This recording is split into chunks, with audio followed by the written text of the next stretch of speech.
Hello everyone. तो आप सभी बच्चों का नर्सिंग गुरुकुल के इस चैनल में स्वागत है। तो हमारा जो मॉडल पेपर का सीरीज चल रहा है, उस सीरीज को आगे बढ़ाते हुए आज हम लोग फाइनली मॉडल पेपर नंबर 6 पे पहुंच चुके हैं। इस सीरीज को करने से पहले मैं आपको बता दूं, मेरा नाम यशवंत कुमार शाह है और मैं आपका फिजिक्स ट्यूटर जो कई सालों का एक्सपीरियंस मेरे साथ रहा है। मैंने कई बच्चों को नर्सिंग अच्छे अच्छे नर्सिंग कॉलेजों में पहुंचाया है। तो आप मेरे साथ जुड़े रहे, अपने फिजिक्स की तैयारी को बेहतरीन से बेहतरीन बनाएं। बच्चों मैं बता दूं कि हमारा ये जो चैनल है नर्सिंग गुरुकुल का, ये आपका यूपी नर्सिंग हो, चाहे वो झारखंड नर्सिंग हो, चाहे आप किसी भी स्टेट नर्सिंग एग्जाम की तैयारी कर रहे हैं, चाहे आप बीएससी नर्सिंग की भी तैयारी क्यों ना कर रहे हो, ये चैनल में जितने भी जैसे कि ये मॉडल पेपर हुआ और जो क्लासेस चलती है, ये सारे आपके लिए काफी यूजफुल प्रूफ होगा। आप देख सकते हैं हमारे स्क्रीन पर, ये वो बच्चे हैं जिन्होंने पहले प्रीवियस ईयर में हमारे साथ जुड़े रहे हैं और उन्होंने अपना अच्छा परफॉर्म किया और वो आज कहीं ना कहीं किसी एक अच्छे गवर्नमेंट नर्सिंग कॉलेज से अपनी नर्सिंग की पढ़ाई को कंप्लीट कर रहे हैं। तो बच्चों इसी प्रकार से आगे बढ़ाते हुए मैं आपको अपने इस मॉडल पेपर को हम लोग करते हैं। तो हमारा जो पहला सवाल है बच्चों, कहते हैं particle moves in a circle of radius r with a constant speed v, the magnitude of change in velocity in time t/2। ध्यान देना बच्चों, एक कंप्लीट सर्कल को कंप्लीट करने में टाइम पीरियड क्या होता है? एक कंप्लीट सर्कल अगर कोई पार्टिकल कंप्लीट करता है तो t टाइम में वो कंप्लीट करता है, बट ये आधा के बात कर रहा है। इससे पहले भी जो जितने मॉडल पेपर हुए हैं वहां पर हमेशा मोमेंटम का चेंज पूछा था, इस बार इन्होंने वेलोसिटी का चेंज पूछा। तो कहानी वही है, बस सोच नहीं है बच्चों। जैसे ये हमारा देख पा रहे होगे, ये हमारा पार्टिकल ने यहां से चलना स्टार्ट किया, t/2 पे वो यहां पर होगा। तो आप देख पा रहे हैं यहाँ वेलोसिटी v है और यहाँ v है।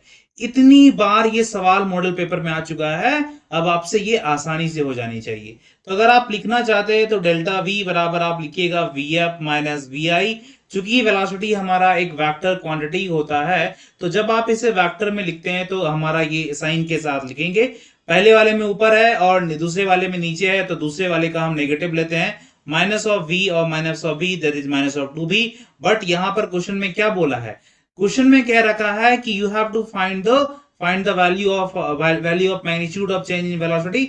मैग्नीट्यूड बोला है, तो मैग्नीट्यूड जब बोलोगे तो just we neglect the value of sign और हमें ओनली मिलेगा 2v। तो हमारा option C is our correct answer. देखो बच्चों, कल जब हम लोग सवाल कर रहे थे वहां पर उसने पूछा था कि जब ये ऐसा हो जाएगा तो उस समय उसकी वेलोसिटी क्या हो। क्वेश्चन नंबर टू के बारे में बता रहा हूं।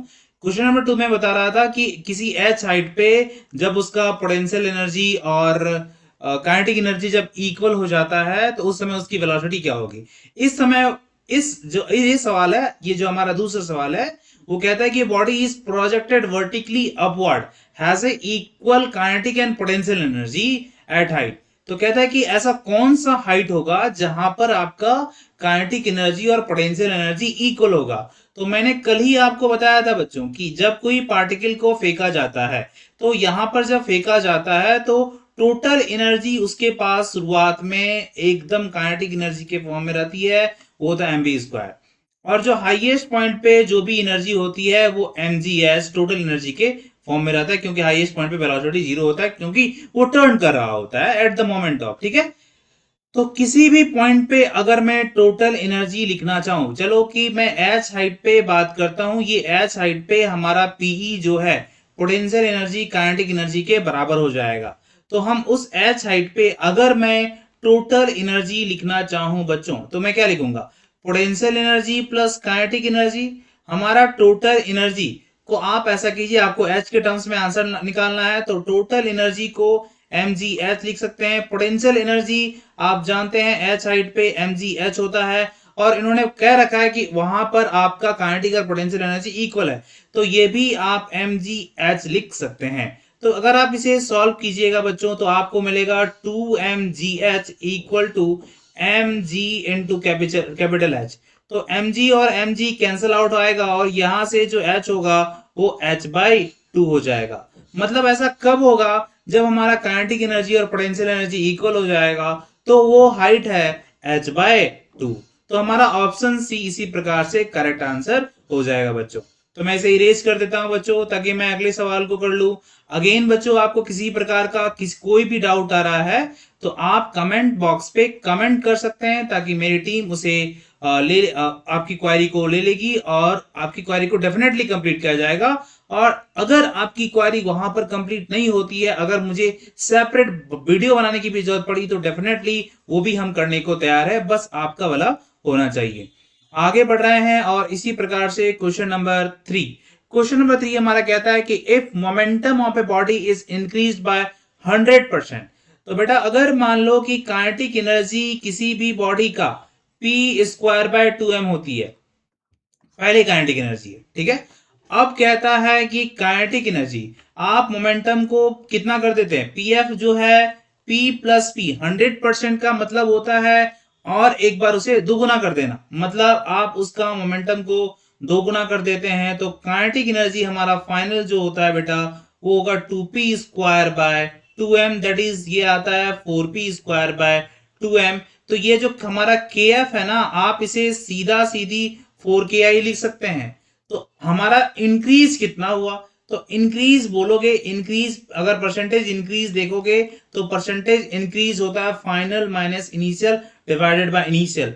तो 4ki minus ki divided by ki into 100 solve करोगे बच्चों तो यहां से आपको 300% मिल जाएगा। तो इसी प्रकार से option C is our correct answer. उम्मीद है बच्चों सारे बच्चों को समझ में आ रहा होगा। अगेन आपको अगर किसी भी प्रकार का कोई भी डाउट है तो आप अपनी क्वेरी को कमेंट बॉक्स पर कमेंट लिख सकते हैं, हम आपकी क्वेरी को डेफिनेटली लेंगे। बच्चों आगे बढ़ने से पहले मैं आपको बता दूं कि हमारा जो चैनल है नर्सिंग गुरुकुल, इस पैरेलली हमारे पास नर्सिंग गुरुकुल का ऐप भी है। उस ऐप पर आप अपनी तैयारी को बूस्टअप करने के लिए हमारे कोर्सेज को परचेज कर सकते हैं और वहां पर आपके लिए तरह तरह का मॉडल पेपर है। जो मॉडल पेपर यहाँ चल रहा है, इसके अलावा भी वहां पर बहुत सारे मॉडल पेपर हैं जो आपकी तैयारी को और बेहतरीन बनाएगा। आप देख सकते हैं हमारे पास क्या क्या है। टेस्ट सीरीज आपको मिल जाएगी वहां पर, टेलीग्राम सपोर्ट मिलेगा आपको, प्रीवियस ईयर पेपर मिलता है आपको। ये सारी चीजें जो है आपको पेड कोर्सेज पे अवेलेबल है। और हम पैरामेडिकल के भी कोर्सेज को लॉन्च करने वाले हैं बहुत जल्द। आपको बीएससी नर्सिंग और पैरामेडिकल के कोर्सेज भी लॉन्च होते रहेंगे। तो बच्चों ये सारी बातें हो गई, चलो अब अगले सवाल की ओर बढ़ते हैं। अगला सवाल है हमारा क्वेश्चन नंबर 3 तक हम लोगों ने कर लिया था, अब क्वेश्चन नंबर 4 की ओर बढ़ते हैं। बच्चों अगर आप देख रहे होंगे ना तो मॉडल पेपर 1 2 3 4 5 और ये 6, तो जितने भी मॉडल पेपर हम लोग करते जा रहे हैं ना, हर एक मॉडल पेपर एक अगले मॉडल पेपर से लिंक है। अगर 6 वाले को देखोगे तो ये 5 से लिंक है, 5 वाला 4 से लिंक है। तो आप क्या कीजिए, हर एक मॉडल पेपर को देखते आइए, इससे आपको भी कॉन्फिडेंट आएगा कि मैं कितना अच्छा परफॉर्म कर सकता हूं आने वाले एग्जाम में।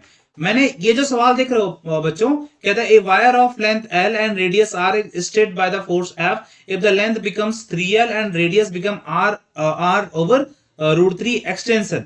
तो एक्सटेंशन का फॉर्मूला आपको तो मैंने याद करवाया है, डेल्टा L इक्वल टू क्या होता है FL/A इंटू वाई। ठीक है, F क्या होता है लॉर्ड, L क्या होता है एक्सटेंशन, हमारा A क्या होता है area of cross section, Y क्या होता है यंग्स मॉडुलस।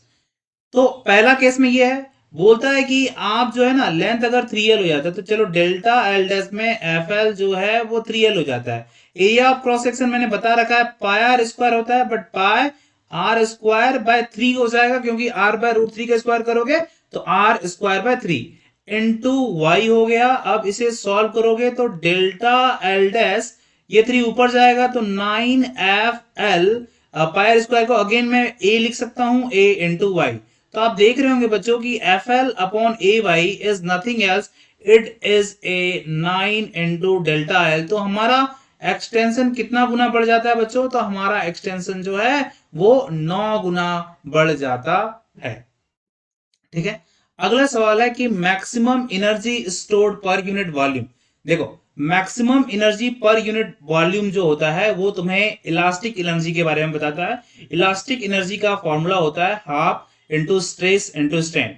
तो ये पूछ रहा है कि इनमें से कौन ये डिनोट करता है। ठीक है, देखो ये बता रहा है कि हम half into stress into strain है, तो ये चीजें कौन देगा, तो किसी भी एरिया अंडर स्ट्रेस और स्ट्रेन कर्व का जो एरिया होता है वो तुमको एनर्जी देता है। तो ये option C is our correct answer.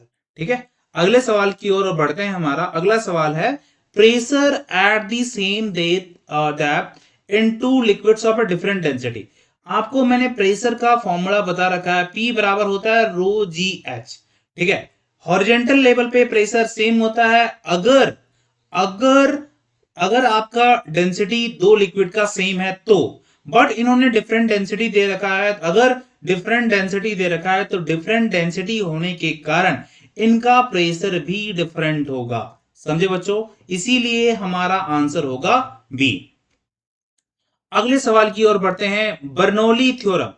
Bernoulli theorem जो है, Bernoulli theorem for when flow is, तो एक स्टेडी फ्लो के लिए, स्टेडी फ्लो और नॉन विस्कस, और आप जानते हैं कि लिक्विड हमारा इनकंप्रेसिबल होता है, तो ये तीनों हमारा फ्लो कर मतलब ये अप्लाइड है, मतलब ऐसा होगा तभी हम बर्नौली थ्योरम अप्लाई कर सकते हैं।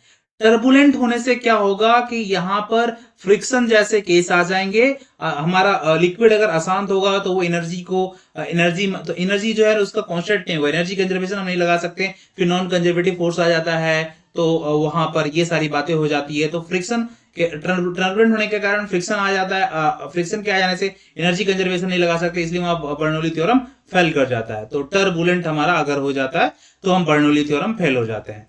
Terminal velocity. टर्मिनल वेलोसिटी जो बच्चों होता है वो फॉर्मूला होता है v बराबर 2 into R square sigma minus rho divided by 9 into eta, ऐसे कुछ होता है। ठीक है, तो ये जो आप देख रहे हैं r square, this r square is a radius. ठीक है बेटा, ये लेकिन यहाँ आर स्क्वायर आता है, यहाँ शायद मैं कंफर्म नहीं हूं, मैं नेक्स्ट वाले जो हमारे क्लासेस होंगे वो मैं डेफिनेटली बता दूंगा, बट टर्मिनल वेलोसिटी जो है directly proportional to r square होता है। आप इस चीज को याद रख सकते हैं। ठीक है बच्चों, तो हम याद सकते हैं टर्मिनल वेलोसिटी हमारा आर स्क्वायर के डायरेक्टली प्रोपोर्शनल होता है। फिर अगला सवाल है बच्चों कि a body falls freely, ratio of distance covered in third second and the fourth second. मैंने बता रखा है आपको कि nth सेकेंड में जो डिस्प्लेसमेंट होती है वो u plus A by two into 2n minus 1 होता है। ठीक है, ये nth सेकेंड में डिस्प्लेसमेंट कवर्ड का फॉर्मूला है। अगर ये फर्स्ट सेकेंड की बात करें तो फर्स्ट सेकेंड, हाँ ये फ्री फॉल हो रहा है, तो फ्री फॉल वाले केस में हम क्या कंसिडर करते हैं कि हमारा इनिशियल वेलोसिटी 0 है, तो this is 0 plus 10/2 into first second के लिए n हमारा 1 माइनस 1, तो दैट इज ये आपको आ जाएगा 5। अगेन जब आप इसे 3 के लिए सॉल्व कीजिएगा तो s ऑफ 3 बराबर 0 तो 0 होगा, 5 into 2 into 3 minus 1 that is 25। अगर आप रेशियो लेते हैं 3 सेकेंड टू 1 सेकेंड का, तो 3 to 1 का, तो 25:5 मिलेगा, और ये मिलेगा आपको 5:1। तो अकॉर्डिंग टू दिस हमारा option C is our correct answer. तो इसके लिए हमारा की कंसेप्ट क्या है कि Sn जो होना चाहिए वो u plus A by two into 2n minus 1 के बराबर होगा, तभी हम ऐसा कर सकते हैं। ये आपको फॉर्मूला याद रखना होगा। फिर मैं बता रहा हूं इसके वेलोसिटी। इसके वेलोसिटी का कंसेप्ट कितनी बार आ चुका है, इससे पहले भी जितनी बार हम लोगों ने किया उसमें इसके वेलोसिटी भर भर के आ रहा था। मैंने इसके वेलोसिटी का आपको बता रखा है कि v बराबर होता है √2 gm/r, या फिर आप इसे कह सकते हैं √2 gr। ठीक है, तो आप देख पा रहे हैं कि ये मास ऑफ द प्लैनेट और रेडियस पे डिपेंड करता है। g तो यूनिवर्सल ग्रेविटेशनल कांस्टेंट है, आप g का वैल्यू बदल नहीं सकते। तो ये किस पे डिपेंड करता है, इसके velocity of the planet depends on the mass and radius of planet. आइए बच्चों हम अगले सवाल की ओर बढ़ते हैं। हमारा अगला सवाल है कि क्वेश्चन नंबर 11 का total mechanical energy of A satellite in circular orbit. मैंने कई बार बताया बच्चों कि कोई भी पार्टिकल अगर सर्कुलर ऑर्बिट में मूव करती है तो उसका एनर्जी नेगेटिव होता है। ठीक है, अगर नेगेटिव नहीं है तो फिर वो हमारा सर्कुलर ऑर्बिट में मूव नहीं कर पाएगी। ध्यान रखेंगे बच्चों कि अगर कोई पार्टिकल सर्कुलर ऑर्बिट में मूव कर रहा है, अगर आपको उसको क्या करना है, वहां से भगाना है, तो आप सेम अमाउंट ऑफ उतना ही पॉजिटिव एनर्जी उसको दे दीजिएगा, तो वहां से वो एस्केप कर जाएगा। ठीक है, तो याद रखने वाली बात है ये सब। कहता है कि अगला जो सवाल है वो हमारा है कि एट द सेंटर पे ग्रेविटेशनल फील्ड है जीरो। क्यों? सारे के सारे फोर्सेस अगर हमारे कैंसिल आउट हो जाते हैं, हमारा सारा फोर्स जब कैंसिल आउट हो जाता है तब हम कहते हैं कि ग्रेविटेशनल फील्ड जीरो होगा। तो फोर्स के कैंसिल होने से हमारा ग्रेविटेशनल फोर्स जीरो होगा। फिर अगला सवाल है कि two bulbs of equal voltage rating connected in series glow differently because देखो P बराबर होता है I स्क्वायर R, ठीक है। अगर सीरीज में सेम करंट जाता है ऑल दो they have a different rating और वो ग्लो डिफरेंट करते हैं, तो कारण हो सकता है, कारण उनका होगा उनका रेसिस्टेंस अलग होने के कारण उनमें अलग अलग तरह का ग्लोवेंस हमें देखने को मिलेगा। अगला सवाल है बच्चों, अगला सवाल की ओर बढ़ते हैं। अगला सवाल है हमारा power loss during the transmission is minimised by. देखो मैंने कई बार बताया, इससे पहले भी आया था, पावर लॉस का सवाल 3 मॉडल पेपर से लगातार आपको मिल रहा है। ये तीसरा जो मॉडल पेपर है, जैसे अगर आप 4 को देखें, 5 को देखें और 6 को देखें, ये तीनों में पावर लॉस का क्वेश्चन है। इससे पहले था कि पावर लॉस किसके प्रोपोर्शनल होता है, पावर लॉस में को कैसे रोका जा सकता है। सेम यहां पर भी है कि power loss during the transmission is minimised by increasing voltage को इंक्रीज करके हम पावर लॉस को मिनिमाइज कर सकते हैं। ये सेम सवाल बच्चों ये तीनों मॉडल पेपर में रिपीट हो रहा है। In pure inductive AC circuit the average power zero होता है। बताना बच्चों क्यों, इसका सवाल क्यों जीरो होता है? आंसर तो सी होगा। इसका सवाल आपको बताना है कि क्यों जीरो होता है। इसके सवाल मैंने इससे पहले जो मॉडल पेपर है इसका डिस्कशन करवाया है इसमें, ठीक है बच्चों। अगले सवाल की ओर बढ़ते हैं। हमारा अगला सवाल है magnetic field at the centre of a circular coil is maximum. कब मैक्सिमम होता है? मैंने आपको बताया या तो नंबर ऑफ टर्न्स मैक्सिमम हो या करंट मैक्सिमम हो, तो हमारा magnetic field at the centre of a coil जो होगा मैक्सिमम होगा। B बराबर होता है U naught n I by 2R। This is the magnetic field at the centre. Centre पे ये हमारा मैग्नेटिक फील्ड होता है। तो अगर हमारा करंट मैक्सिमम हो तो हम कहते हैं कि हमारा मैग्नेटिक फील्ड भी मैक्सिमम होगा। अगले सवाल की ओर बढ़ते हैं। कहता है कि in Young's double slit experiment, Young's double slit के एक्सपेरिमेंट में विच बिकम्स डबल इफ, कहता है कि ये डबल हो जाएगा। क्या डबल? अच्छा, in Young's fringe which becomes double if, कब डबल हो सकता है फ्रिंग विच? हम जानते हैं बीटा जो होता है फ्रिंज विच कहलाता है, ये होता है लैम्डा डी बाय डी। अगर मैं लैम्डा को डबल कर दूं तो ये डबल होता है, अगर मैं इस डी को डबल कर दूं तो ये डबल होगा, अगर मैं इस डी को हाफ कर दूं और भी ये डबल होता है। तो आप इनमें से कोई भी ऑप्शन अपनाएं, हमारा फ्रिंज विच जो होंगे बीटा वो डबल होगा ही। अगला सवाल हमारा है फोटो इलेक्ट्रिक इमिशन से। कल ही मैंने आपको फोटो इलेक्ट्रिक इमिशन से एक कंसेप्ट बताया था। फोटो इलेक्ट्रिक इमिशन इंटेंसिटी से डिपेंड करता है, इंटेंसिटी से मतलब वेरी करता है। मतलब प्रॉपर इंटेंसिटी का लाइट अगर उस पर फॉल करता है तो इलेक्ट्रॉन इजेक्ट होते हैं मेटल सरफेस से, अदरवाइज नहीं होते हैं। अगर नहीं होंगे तो हम कहते हैं कि फोटो इलेक्ट्रिक इफेक्ट नहीं होगा। बट यहां पर क्या कहता है कि photo electric emission stop if, अगर फोटो इलेक्ट्रिक इफेक्ट कब होगा? जब इंटेंसिटी डिक्रीज होगा। नहीं, वो तो इंटेंसिटी वाली दूसरी बात बोल रहा है। अगर हम उस थ्रेशोल्ड वेवलेंथ का, थ्रेशोल्ड फ्रीक्वेंसी का इलेक्ट्रॉन उस पे इमिट नहीं कराते हैं तो वो हमारा स्टॉप हो जाएगा। थ्रेशोल्ड का मतलब होता है कि अपर लिमिट। जैसे उसको 5 इलेक्ट्रॉन, किसी मेटल सरफेस से इलेक्ट्रॉन को निकालने के लिए 5 इलेक्ट्रॉन वोल्ट का या फिर 5 हर्ट्ज का एनर्जी चाहिए, 5 हर्ट्ज की फ्रीक्वेंसी वाली इलेक्ट्रॉन उस पर जब फॉल करेगा तभी वो इलेक्ट्रॉन निकल पाएगा। तो 4 हर्ट्ज से तो निकलेगा नहीं। तो अगर हम जो भी हमारा थ्रेशोल्ड रहेगा, जो भी हमारा अपर लिमिट रहेगा, उससे मैं अगर कम देता हूं तो फिर हमारा फोटो इलेक्ट्रिक इमिशन नहीं होगा। इसी प्रकार से आगे बढ़ते हैं। अगला सवाल है हमारा कि energy released in nuclear fusion is due to. देखो एनर्जी रिलीज क्या होता है कि हम एनर्जी रिलीज, आपने देखा होगा कि एनर्जी रिलीज हमारा मास डिफेक्ट के कारण होता है। मास डिफेक्ट के बारे में जानकारी के लिए एक सेपरेट वीडियो में बनाने वाला हूं। मास डिफेक्ट के बारे में आपको देखने को मिलेगा। न्यूक्लियर फ्यूजन और फ्यूजन में आपको देखने को मिलता है कि मास डिफेक्ट हमारा जो एक्चुअल मास कैसे हमारा जो एक्सपेरिमेंटल मास होता है उससे कम ज्यादा होता है, सारी बातें हम लोग देखते हैं।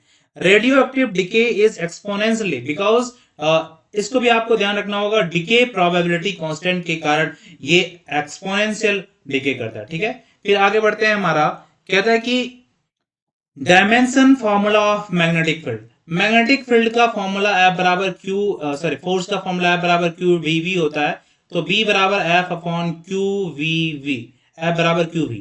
ठीक है, तो आप यहां से B बराबर फोर्स का dimension ML, T minus 2, Q का डायमेंशन AT और इसका LT माइनस 1, L से L कट गया, ये T से ये T चला जाएगा, तो सीधा सीधी आ जाता है M A माइनस 1 और T माइनस 2। ये हमारा डायमेंशन फॉर्मूला होगा इसका। तो अकॉर्डिंग टू दिस हमारा option number B is our correct answer. इसी प्रकार से हम बढ़ते हैं बच्चों, और इसी प्रकार से बढ़ते बढ़ते हम पहुंच चुके हैं क्वेश्चन नंबर 22। अगेन बच्चों, इसके पैरेलली हमारा एक ऐप भी चलता है, आप गूगल प्ले स्टोर से आप उसे डाउनलोड कर हमारे पेड कोर्स से भी अपनी तैयारी को बेहतरीन कर सकते हैं, जहां पर आपको तरह तरह के मॉडल पेपर और जो भी आपके एग्जाम के लिए यूजफुल है, टेस्ट पेपर, सारी चीजें वहां पर आपको मिलेगी। फिर अगला है कि कहता है कि एक convex lens gives magnification -1 when the object is placed. तो मैंने कई बार आपको बताया होगा, या फिर आप इसे जानते होंगे कि मैग्निफिकेशन अगर इक्वल टू 1 होता है, आइदर इट इज अ +1 और -1, अगर इक्वल टू 1 है तो same size of the object हमारा इमेज बनता है। तो आपको पता होगा कि लेंस में ऐसा कब होता है, जब हमारा ऑब्जेक्ट के साइज में हमारा इमेज बनता है। तो जब हम अपने ऑब्जेक्ट को सेंटर ऑफ कर्वेचर यानी 2f पे रखते हैं, तब मुझे सेम साइज का इमेज मिलता है एज द ऑब्जेक्ट, और ये इमेज हमारा रियल और इन्वर्टेड होता है। ये क्वेश्चन नंबर 22 हो गया। इसी प्रकार से क्वेश्चन नंबर 23 की ओर बढ़ते हैं। सेम सवाल इससे पिछले वाले में हमने किया था कि चलो मैं इसका आंसर भी नहीं बताऊंगा, इसका आंसर आपको खुद से करना है। क्वेश्चन नंबर 23 आपको खुद बतानी है बच्चों। Speed of light in medium is less than C because, कहता है कि किसी, अगर मान लेते को speed of light in medium is less than C से कम होता है। क्यों? अगर किसी मीडियम का रिफ्रैक्टिव इंडेक्स 1 से ज्यादा होगा, तब वहां पर रिफ्रैक्टिव इंडेक्स जो है हमारा स्पीड ऑफ लाइट सी से कम होगा। जब हमारा रिफ्रैक्टिव इंडेक्स 1 के बराबर होता है तो स्पीड ऑफ लाइट सी के बराबर होता है। अगर हमारा रिफ्रैक्टिव इंडेक्स 1 से ज्यादा, तो स्पीड ऑफ लाइट जो है वो सी से कम होगा। सी का वैल्यू आपको पता होगा, दैट इज 3 इंटू 10⁸ मीटर पर सेकेंड। फिर अगला सवाल पढ़ते हैं। नैंड गेट को यूनिवर्सल गेट बोला जाता है। नैंड और ध्यान रखना, चाहे वो नैंड हो चाहे नॉर हो, इन दोनों गेट को यूनिवर्सल गेट बोला जाता है। यूनिवर्सल गेट इसलिए कि इन्हीं दो गेटों से आप सारे गेट बना सकते हैं। आइदर आप और बना लीजिए या फिर एंड बना लीजिए, चाहे आप नॉट बना लीजिए, कोई भी लॉजिक गेट एंड और नैंड और नॉट से बनाया जा सकता है। Transformer efficiency is high mainly due to, क्या उसमें कॉपर कोर का लॉसेस होता है, इसीलिए वो एफिशिएंसी उसमें हाई होती है। अगले सवाल की ओर बढ़ते हैं, और हमारा अगला सवाल है लेटेंट हीट। लेटेंट हीट किस पे डिपेंड करता है? मास पे डिपेंड करता है। तब और लेटेंट हीट जो है Q बराबर M इंटू एल होता है, फेज ट्रांजिशन के लिए हेल्प करती है हमारी। तो Q बराबर M इंटू एल हमारा फॉर्मूला होता है। मास, नेचर ऑफ द सब्सटेंस और प्रेशर। जब हमारे मॉलिक्यूल के भी चेंज होते हैं, जब हमारे फेज का ट्रांजिशन होता है, तो प्रेशर में भी वेरी आता है। ठीक है, तो सारे चीजें हमारे लेटेंट हीट पे डिपेंड करता है। ये अगला जो सवाल है, zeroth law of thermodynamics provide से बेसिक्स ऑफ, मैंने कल बता रखा है कि जीरोथ लॉ ऑफ थर्मोडायनेमिक्स क्या होता है कि अगर दो ऑब्जेक्ट ए और बी है, ये दोनों अभी इक्विलिब्रियम टेम्परेचर पे, इक्विलिब्रियम में यानी सेम टेम्परेचर पे, और बी और सी सेम टेम्परेचर पे है, तो ए और सी भी सेम टेम्परेचर होगा। इसका यूज हम लोग थर्मोमीटर में करते हैं। फिर आगे बढ़ते हैं। कहता है कि if wave speed is constant and the wavelength is double the frequency becomes, तो फ्रीक्वेंसी हमारा क्या होगा? मैंने बता रखा है v बराबर होता है न्यू इंटू लेमडा। अगर वेव स्पीड कांस्टेंट है तो हमारा फ्रीक्वेंसी इनवर्सली प्रोपोर्शनल हो जाता है लेमडा के। जो भी काम अगर आप वेवलेंथ को डबल करते हैं तो फ्रीक्वेंसी आधी हो जाती है, या फिर आप वेवलेंथ को डबल, अगर आप फ्रीक्वेंसी को डबल करते हैं तो वेवलेंथ आधी हो जाती है। मतलब रेसिप्रोकल चलता रहता है, तो इसीलिए हमारा फ्रीक्वेंसी हाफ हो जाएगा। अंतिम सवाल बच्चों, कहता है a body moving with a constant speed but in non zero acceleration, अगर कोई पार्टिकल कांस्टेंट स्पीड से मूव करती है और उसका पास एक्सलेशन होता है, तो वो होता है सर्कुलर पाथ में। सर्कुलर पाथ में अगर कोई पार्टिकल मूव करती है, तो पार्टिकल मूव करने के दौरान, मूव जब कर रही होती है, तो उस समय हर एक पॉइंट पे उसकी स्पीड तो सेम होता है बट वेलोसिटी चेंज कर रही होती है। वेलोसिटी चेंज करने का एकमात्र रीजन होता है डायरेक्शन का चेंज करना। अगर डायरेक्शन चेंज करता है तो हम कहते हैं कि वेलोसिटी भी चेंज करती है, और वेलोसिटी के चेंज होने से बॉडी में एक्सेलेरेशन आता है। तो इसी प्रकार से हमारा ऑप्शन सी हो जाएगा। बच्चों इस मॉडल पेपर में आपको किसी भी प्रकार का कोई भी डाउट होने पे आप डेफिनेटली कमेंट बॉक्स पे कमेंट कर कर अपने डाउट को क्लियर कर सकते हैं। अगर आपके डाउट को पढ़कर ऐसा लगा कि और एक सेपरेट वीडियो बनाने की जरूरत है आपके आपके डाउट के लिए, तो डेफिनेटली हमारी टीम और मैं भी करने को तैयार हूं। तो चलो बच्चों, आज के लिए बस इतना ही। अगेन मैं आपको बोलूंगा, अपनी तैयारी को और बेहतरीन करने के लिए आप हमारे नर्सिंग गुरुकुल के ऐप को भी डाउनलोड कर सकते हैं और वहां से अपनी तैयारी को और बूस्टअप कर सकते हैं। तो धन्यवाद बच्चों, धन्यवाद बच्चों। तो आज के लिए बस इतना ही। मिलते ही नेक्स्ट क्लास के लिए। धन्यवाद।